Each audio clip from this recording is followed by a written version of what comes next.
Hello guys, and welcome back to this channel, where today guys, I'll be showing you how to get hired on Toptal.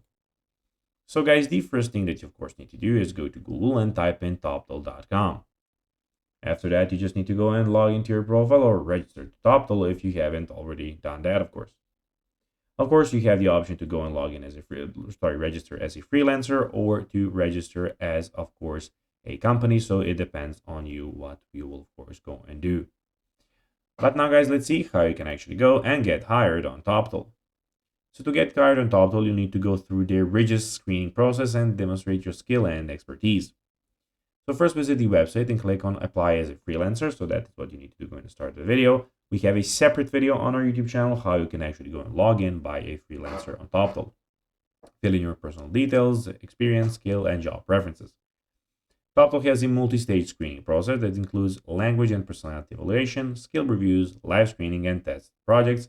This process ensures that only top 3 of applicants are accepted. Highlight your best project and achievements in your application. Provide detailed descriptions and results.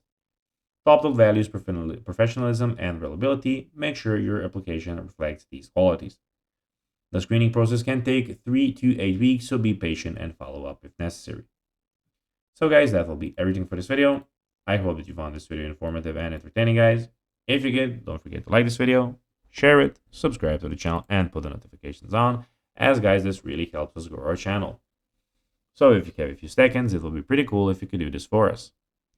So guys, that will be everything for this video. I hope that you enjoyed it. And guys, as always, I'll be seeing you in the next video on this YouTube channel. Until then, bye guys.